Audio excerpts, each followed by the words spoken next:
They were the greatest seafarers of all time.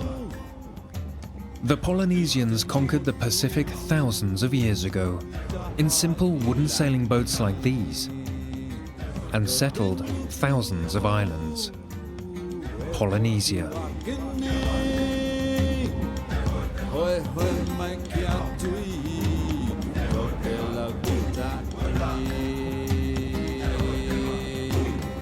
We are on board a modern replica Vaka, as the Polynesians called their boats.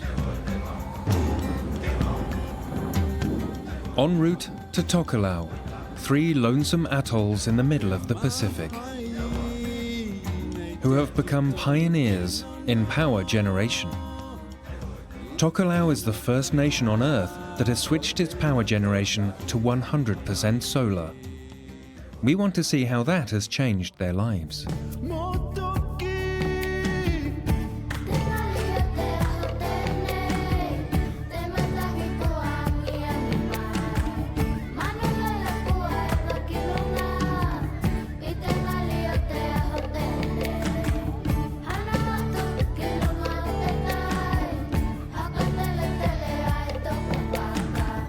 Our first destination is Atafu, the northernmost atoll. Its lagoon is surrounded by small islets called motus, which offer very limited space to live.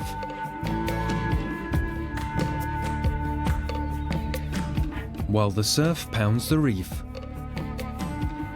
a turquoise lagoon fills the inside. Only the flat motus offer some space to live.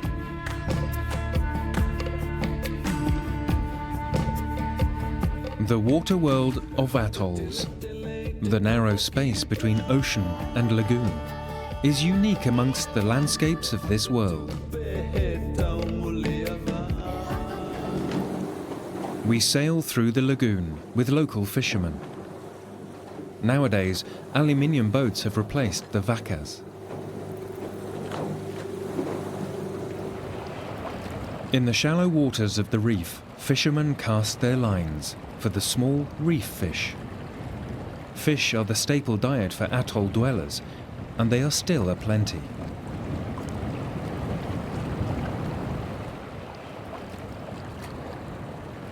The fishermen have dispersed themselves widely over the reef. A bird's-eye view reveals the reef as the crater rim of a volcano, which separates the lagoon from the ocean. Collective fishing is part of a social system called inati, in which all work and all resources are shared.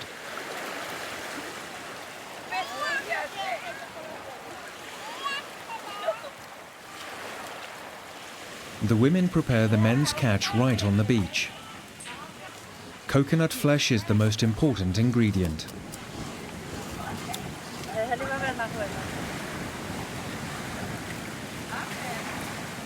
The fish are wrapped in aluminium foil and cooked in an earth oven, another old Polynesian tradition. Coconuts are grated and their milk squeezed out. And this is, we call this baihu, the coconut baihu. So this is our food to go with the fish. I think if you taste this, tastes like a yogurt. Rice is added and the shared meal is ready. Aluminium foil is indispensable in modern South Seas cuisine. Before, it used to be banana leaves.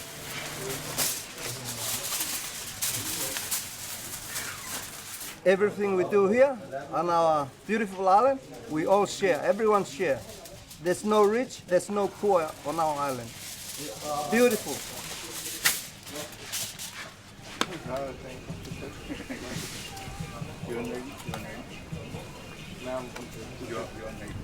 The Taupulega, the Council of Grey Hairs, rules everything in the Inati system.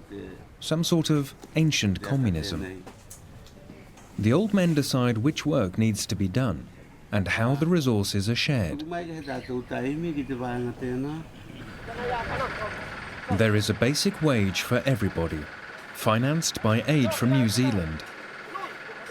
For that, every adult has to do communal work, like roadworks, fishing, or nursing. The women arrange sumptuous food parcels. The fish is supplemented with starchy crops like taro or bananas. Especially the old and fragile, who can't go out fishing anymore, get their share, their inati.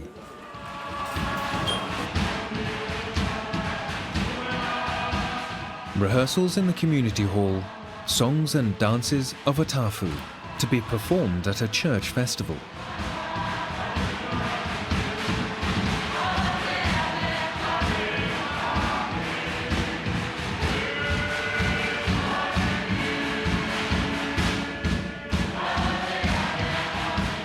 Electric light in the community hall for the whole evening would have been unthinkable a short while ago.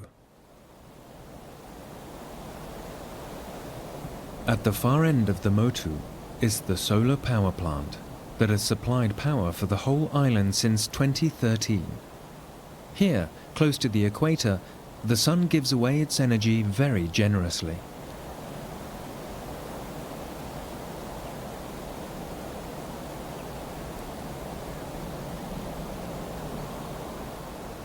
The diesel generators that used to produce power at certain times of day are nowadays only used as a backup.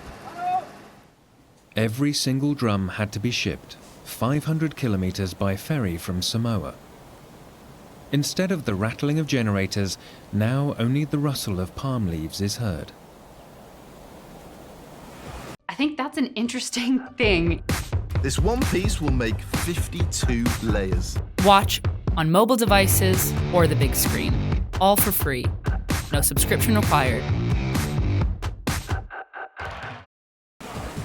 Solar power gives Tokelauans a whole new mobility with solar-charged electric golf carts.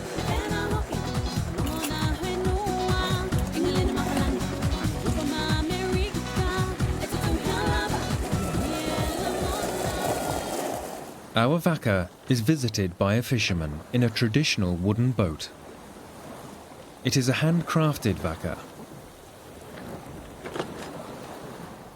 Atafu is the island of boat builders. It always had the right trees from which one could carve a hull. The old Polynesian art of boat building has survived here till today.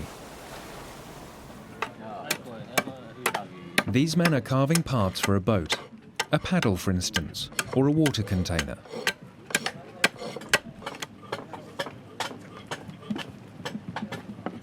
Models serve as a gift or a toy, ancient Polynesian craftsmanship.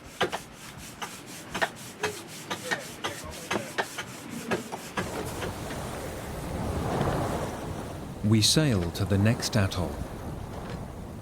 In the open ocean, we get a feeling for what it meant for the Polynesian seafarers to venture out into the boundless expanse of the Pacific without knowing if there were islands at all, thousands of years ago without a compass or GPS.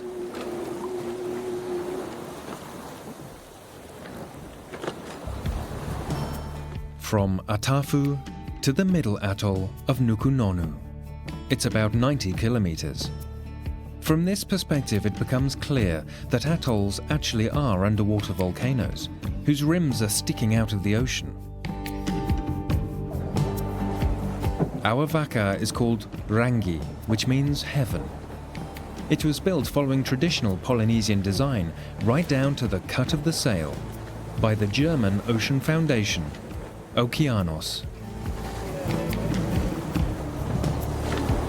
However, the modern features, these solar panels, drive 2 electric motors and propellers, in case there is no wind. The hulls are made of fiberglass instead of wood.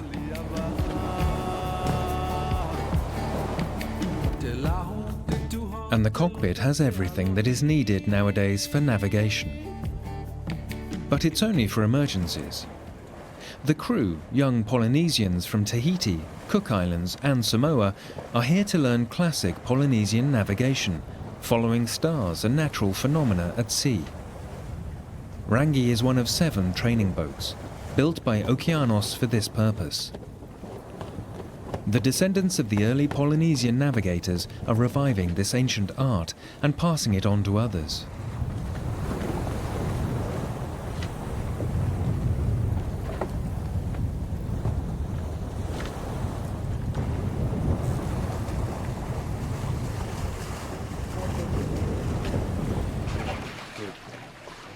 Jamal is from the Cook Islands.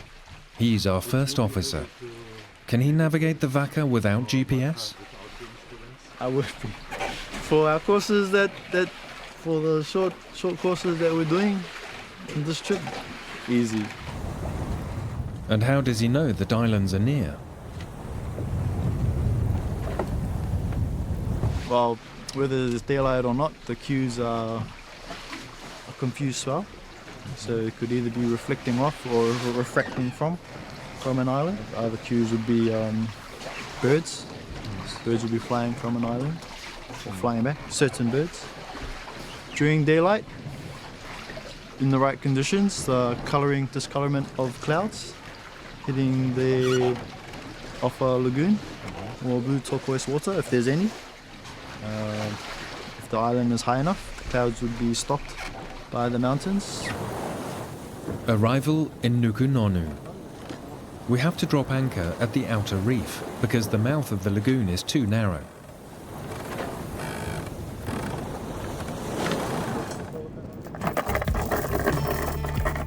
Nukunonu is the largest atoll of Tokelau, with a 100 square kilometre lagoon.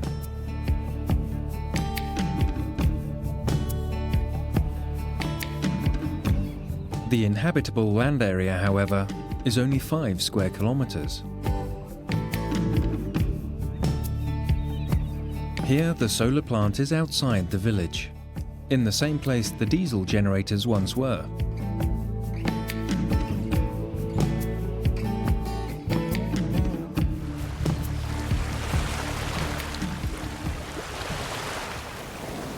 Here we meet a technician from the New Zealand solar company which installed the facility. With the help of a local technician, he checks the functioning of the plant. Currently we are almost 9 o'clock in the morning. The batteries are at about 75%, which is a good level for them to be at in the morning. They would have been near 100% state of charge as of yesterday. So they would have lost 20 or 25% overnight from the batteries. They're currently charging at about 75 kilowatts into the batteries, and their loads are sitting at around 30 kilowatts, which is a fairly standard day for this island. Hundreds of inverters, a German product, convert the solar energy into household power. More than 1,000 lead-acid batteries store the power. So we have the ability to completely control this computer from overseas. So if there is ever a fault or a problem that they have a question on, we can dial into the computer, help diagnose the problem, and potentially even change some settings in the system to help rectify the problem and keep them going. The old generators still serve as a backup in case the solar power fails, because of a long period of bad weather or a rat chewing on a cable. The old empty oil drums have found a new use.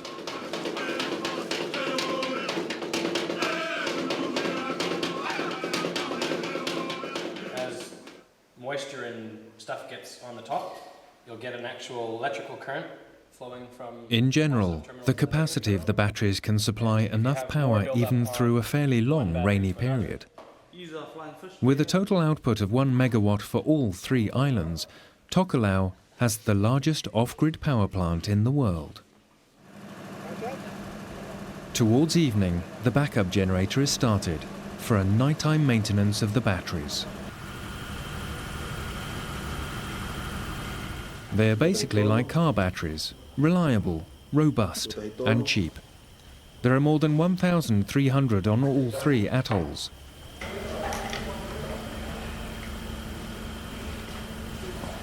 Tahi poini lua, helo lima, helo helo. There is a surprise the next morning. A hole in one of the solar panels. The whole module has to be exchanged.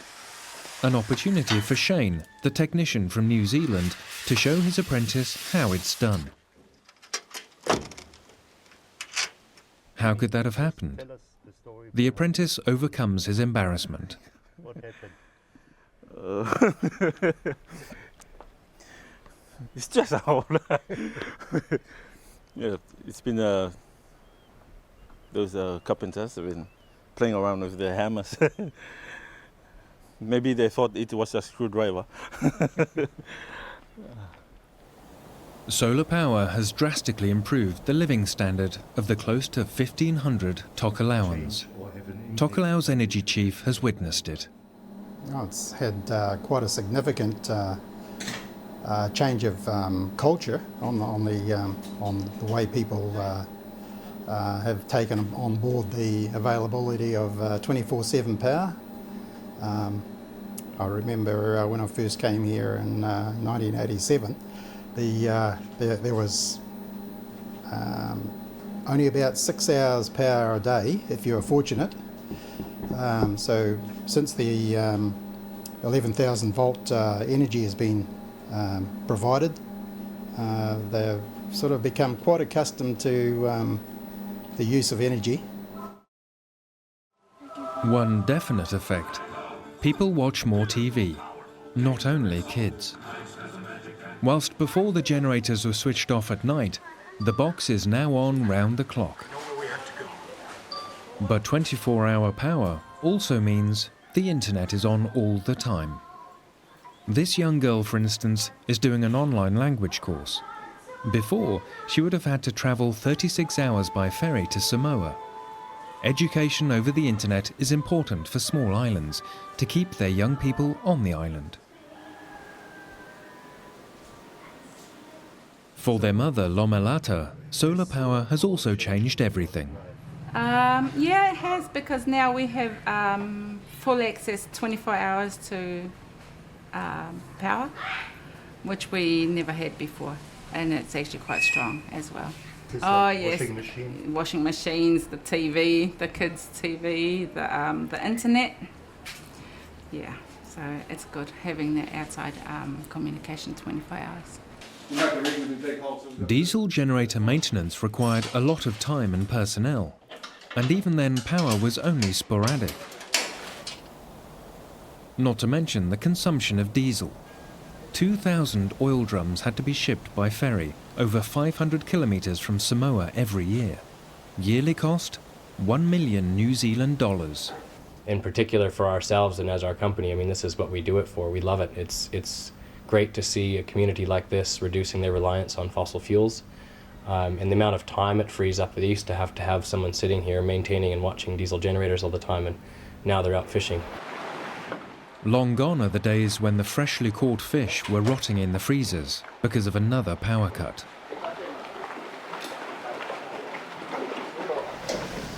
The few cars in Nukunonu have also been replaced by electric vehicles. Golf carts have proven to be very practical all-purpose vehicles. This one is on its way to pick up freight from the ferry. The ferry from Samoa only comes every 2 weeks. It too cannot anchor or dock, and so everything, passengers and freight, has to be offloaded into small shuttle boats with engines running. A cumbersome and risky process.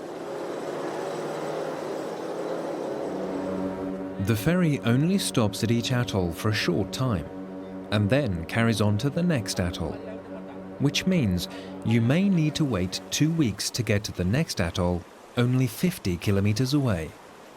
That has saved Tokelau from tourism, but also increased its isolation. There is hardly any family or trade exchange between the atolls.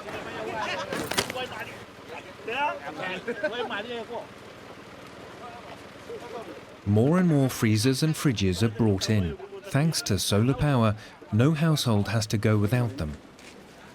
A cow from Samoa, cut up and frozen for transport. If you haven't felt queasy on the journey, this might just do the trick.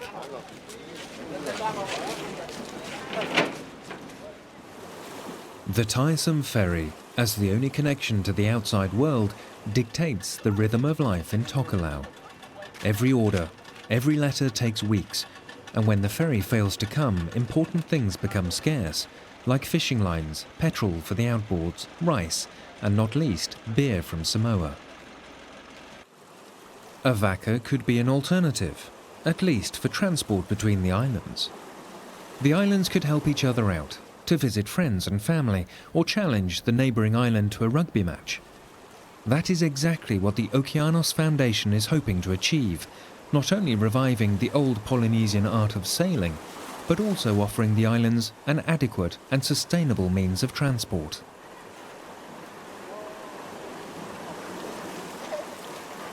More than 200 visitors arrive on that ferry. Tokelauans from their diaspora all over the world wishing to participate in a church festival. For a few weeks, the population on this island will double from 500 to 1,000. Many are old and want to see their home one more time. Everybody gets a fresh coconut drink. Then their accommodation is allocated. No problem in Polynesia. Hospitality is deeply rooted in this culture. The Catholic Church of Nukunonu is the centre of all celebrations. 150 years ago, the first Catholic missionaries arrived here. Since then, Nukunonu has been 100% Catholic, as opposed to the other islands, where the Protestants were quicker. Lomelata is hosting guests as well, and shows us what she has cooked for them. Fried fish and taro roots, a simple traditional dish and pure delight for the guests. Oh yes, they'll definitely look forward to the island food. Probably because they hardly have fish back in New Zealand or Australia, which is really expensive anyway back there. But here in Tokelau it's freely available. Just go out and get it. In Nukunonu we meet the Ulu, the spokesman for all three islands, and something like a head of state. We ask him to explain the inati, the Tokelau way of sharing.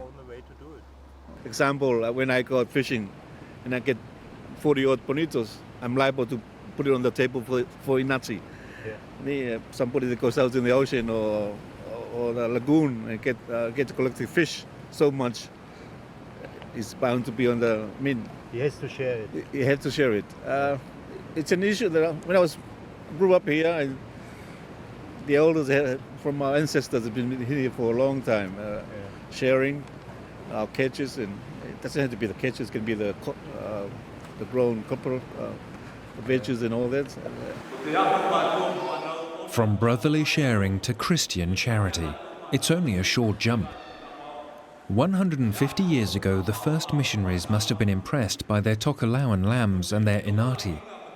In any case, their mission work succeeded 100%. Hostilities against missionaries are not known.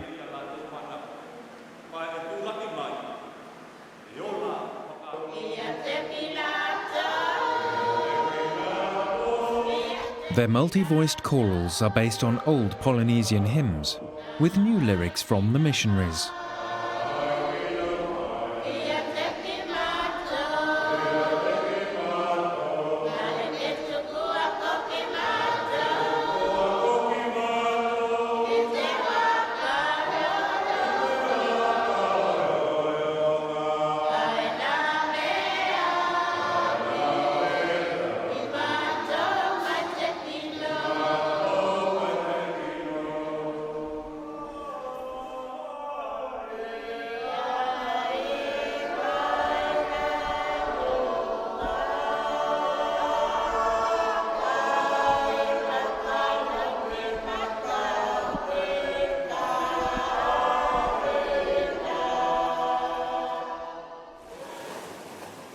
Our vaca is moored off the reef. The anchor is holding, thanks to a relatively calm sea. In February 2005, the same place looked quite different. This video was shot by a local during Hurricane Percy. Storm waves rolled towards the island and the village.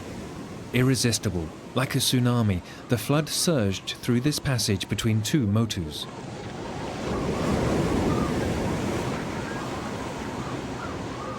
The worst cyclone in 50 years flooded large parts of Nukunonu, destroying the school and 80% of houses. A heavy blow to such a small community, especially if you can't run away.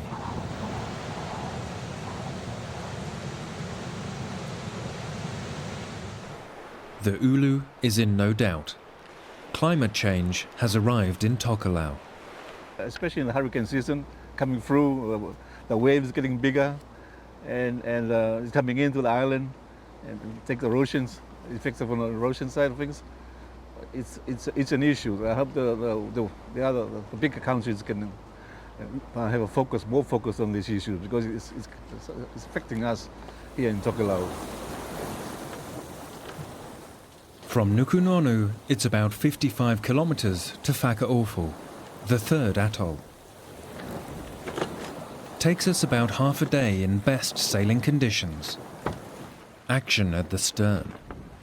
Senio, our quiet Samoan, suddenly turns hectic. He hooked something, a handsome yellowfin tuna. About 10 kilograms, worth hundreds of dollars in the Tokyo fish market.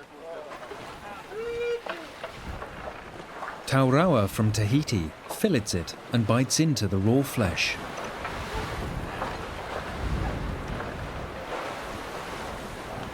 His Polynesian forebears only survived their long voyages if they were good fishermen. What does it mean for him to be on a vaka? Well, to be on the vaka is something I think for atavik. No, it's one.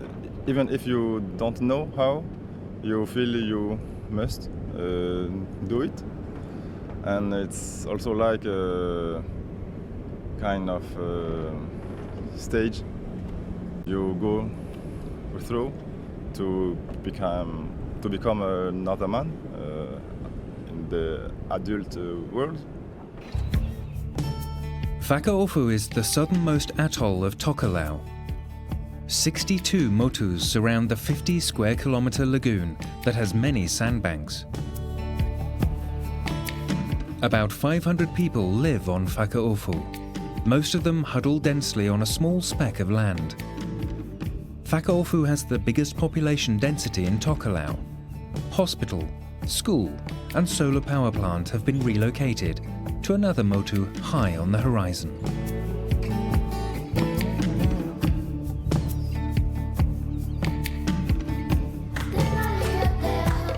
Every morning at 7:30, the school boat departs for the neighbouring motu.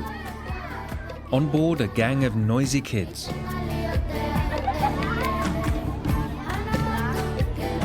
Where in the world could you imagine a better school trip than here in Whakaofu?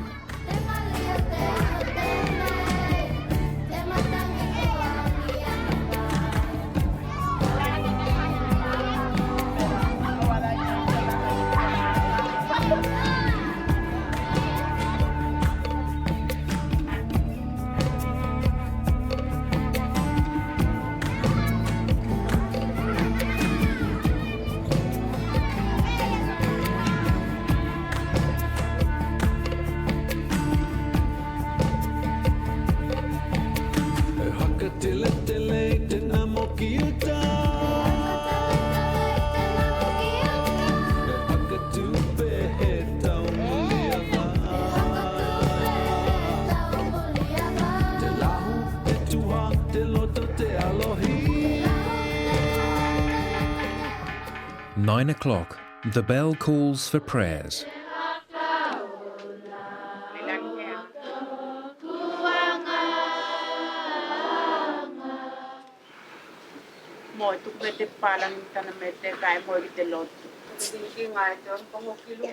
No peeking.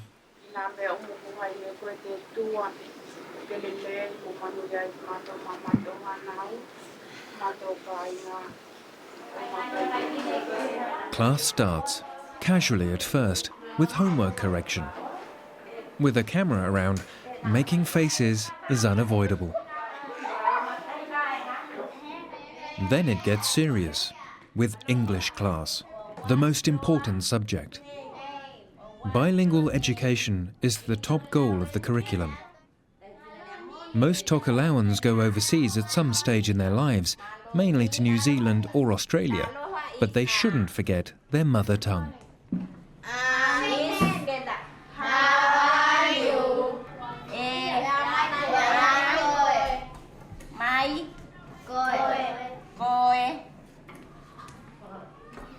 For only 500 people, Whakaofu has quite a big school.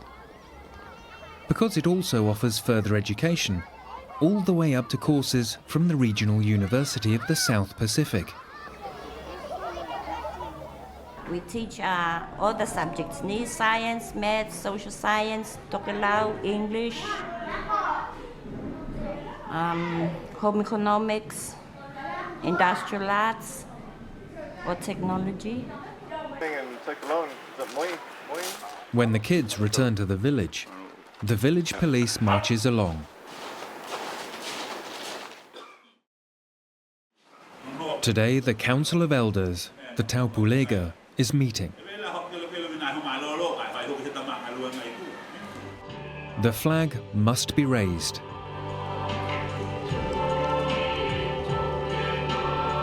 Tokelau has its own flag, with the sail and the Southern Cross, a reference to their Polynesian heritage. It's not an independent country though, but a protectorate of New Zealand.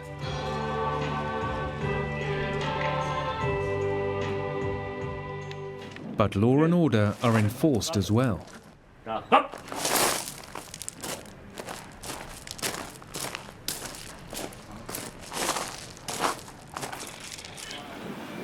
Village police officer Tavita takes us on patrol and explains the most important rules. And we enforce both laws, bylaws, which are made by the Taupulega, which is the council of the village elders, and the government's laws, which is passed by the general whānau. There's 6 o'clock curfew in the afternoon, and it's for everybody to go home and get ready for prayer time. And then there's another one, it's 7 o'clock or 6:45, and there's no noise. Nobody's allowed to roam the village or make any noise. And it really started when the church bells rings. That's when everybody's supposed to be in their house saying prayer. And after that, we ring another bell, and that's all right for everybody to roam around and make noises until 11 o'clock. 9 o'clock. And that's a curfew for all the kids, the school kids. They had to go to bed. And then 11 o'clock, there's a curfew for the whole village. You can still roam around, but no noise. The old men of Tokelau have everything under control. They make the rules and enforce them with strictness. The enviable low crime rate of Tokelau proves them right. The last murder was recorded more than 100 years ago. Theft or burglary makes no sense anyway. Well, you can't really run away. You're trapped in the island. Offences on this island is mostly the underage drinking. You know, the age limits to drink over here is 20. So usually kids started drinking when they're 16, 18, you know. The other problem we face is the young adults coming from outside New Zealand. We know that outside New Zealand, Australia, the drinking age is 18. But once they get here, the drinking age is 20, and that's one of the problems we face. The beer in the village shop is rationed. Wine and spirits are not sold at all. Every island has a cooperative shop, offering tinned foods and other household goods. The currency is the New Zealand dollar. If someone can't manage with the basic salary that every adult Tokelauan receives, he's granted credit at the shop. Sometimes. No problem. No. Trust. Trust. Trust. Sunrise. The men of the island go out to sea for game fishing.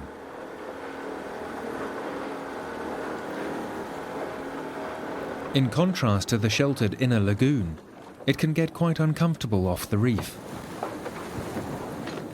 A baiting secret, a la Tokelau. Cut a fish in pieces, wrap a leaf around it, and weigh it down with a coral stone. After all, it's about game fishing, not small fry. And it works. A substantial barracuda is on the line.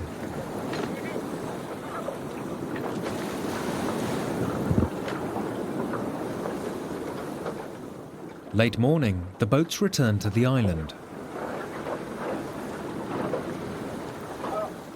Everybody proudly shows off their catch.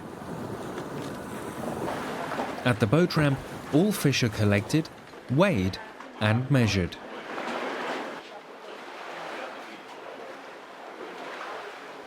Everything is recorded meticulously, because the catch has to be fairly divided. One boat after another lands its catch, even sharks. Yet the village mayor is not satisfied. We are not complaining, but it is not a good catch, from what we normally catch. Is it enough to share with the whole village? It's enough for everybody. We would have loved to have more to distribute it. That is done in our system. It will distribute it according to the size of the family, number of people in the family. So if you have a higher number, you get a bigger portion. But why was it not a good catch? We are not catching as much as we used to have before. There are illegal fishing activities within our EEZ, but that is something beyond our control. But with the work that we are doing with our neighboring islands, especially the region, Pacific region, we're trying to stop those illegal fishing activities, especially within our 12-mile zone. We're trying to stop those activities and leave the stock that comes into the territorial sea, 12 miles zone. Leave it for us, for our food security. Sunday afternoon in Whakaofu, the girls of the village play kilikiti, a Tokelauan version of cricket.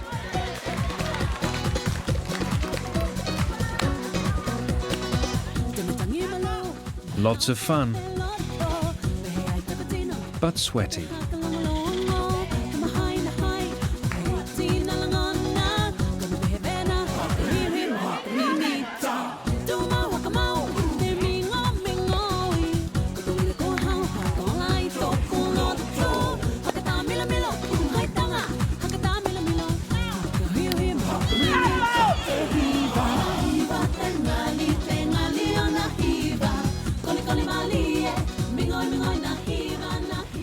Whakaofu is the island in Tokelau that is most affected by climate change and the resulting storm floods.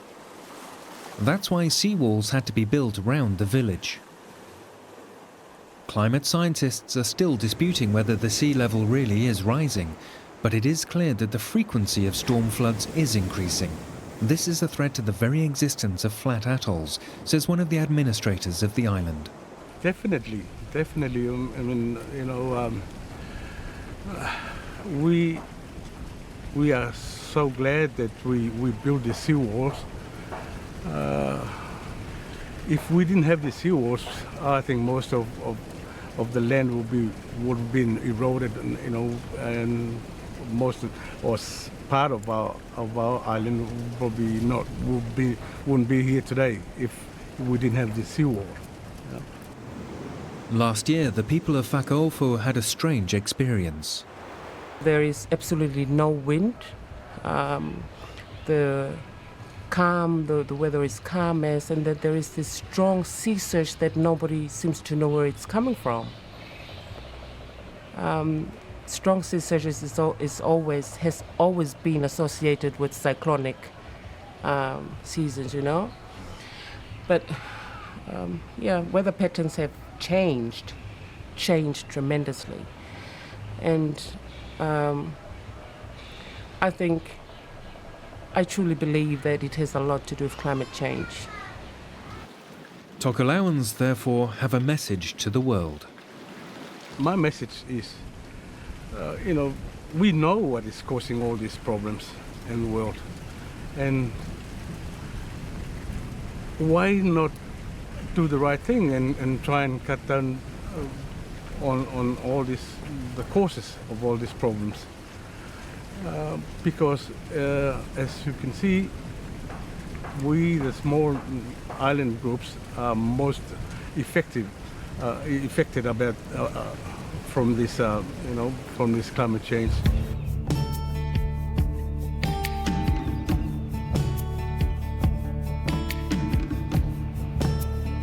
Three small atolls in the middle of the Pacific have set an example. They are making a humble contribution to stopping climate change. The solar project has been driven by the visionary island chief, Tokelau, who emphasizes its symbolism. That if a small country like Tokelau can actually succeed in actually meeting its obligation in terms of greenhouse gas emission per person, whether, it's very small, it's too small to make any significant contribution to the greenhouse gas emission of the world in total. But see, little by little, if everyone contribute or make an effort to contribute to the decrease in terms of greenhouse gas emission, what a world will be.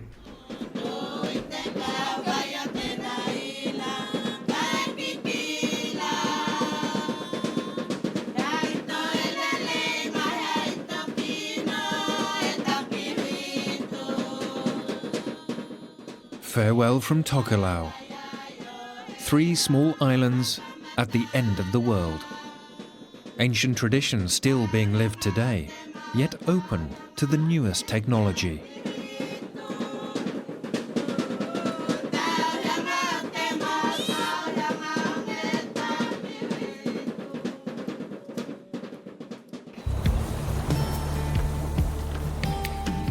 Our Vaca voyage to Tokelau has opened our eyes in many ways to the nearly infinite expanse of the Pacific, to the nautical achievements of the Polynesians, to their exposure to natural forces, to the courage to change direction in spite of all traditions, and to a culture of sharing that is almost modern again today.